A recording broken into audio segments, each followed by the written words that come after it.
السلام عليكم، مرحبا بكم عندي في قناة وصفات اقتصادية. اليوم ان شاء الله راح نحضروا صابلي بنوة كوكو. مقادير اللي نحتاجها لهذه الوصفة: بالنسبة للعجينة 250 جرام زبدة طرية، حبة بيض واحد بياض، 4 ملاعق أكل سكر جلاسي، 3 ملاعق أكل زيت، ملعقتين أكل نشا، 3 ملاعق أكل نواه كوكو، فانيلا، رشة ملح، 5 جرام خمات الحلوى والفرينة. بالنسبة للحشو 200 جرام مكسرات، ملعقتين أكل شوكولاتة الطلاء. بالنسبة للتزيين 300 جرام شوكولا بيضاء، ملعقتين أكل زيت، و400 جرام نواه كوكو.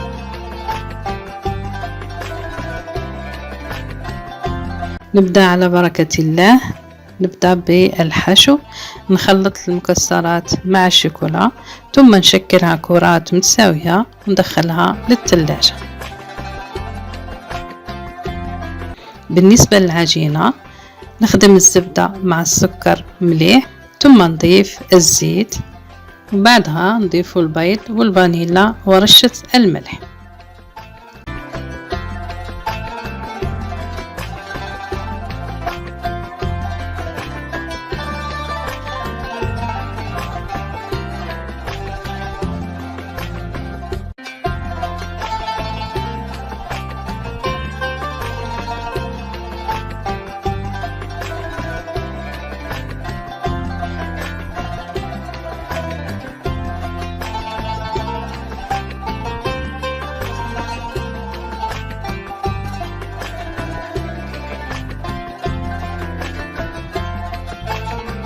وبعدها نضيف النشا ونواه كوكو.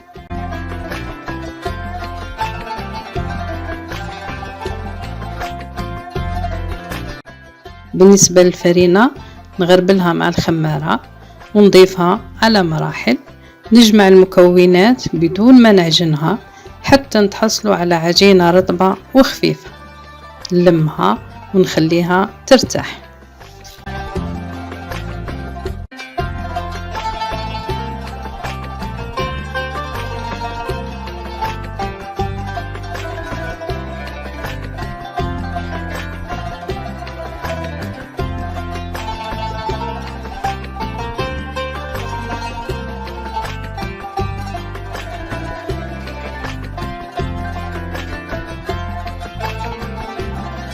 ثم نشكل العجينة كرات متساوية ونضع الحشو في الوسط، نغلقها ونضعها في الصينية وندخلها الفرن اللي نكون سخناه من قبل.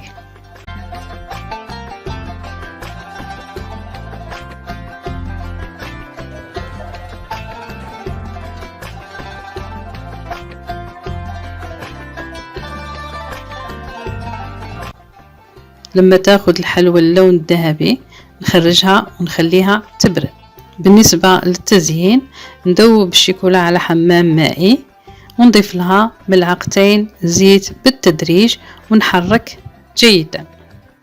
نغطس الحلوى في الشوكولا ونرمدها في نواه كوكو.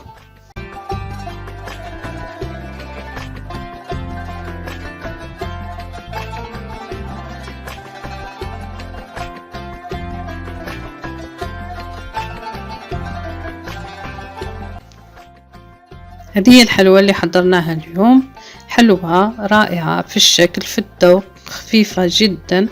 نتمنى أنكم تجربوها وتنجحوا فيها. والنصائح اللي نقدمها لكم حتى تنجح الوصفة: أولا الزبدة تكون طرية ماشي قاصحة.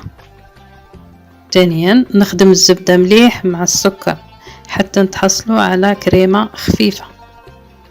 3 نستعمل المكونات اللي متعودين عليها، ما نغيرش، مثل الزبدة والفرينة والخمارة.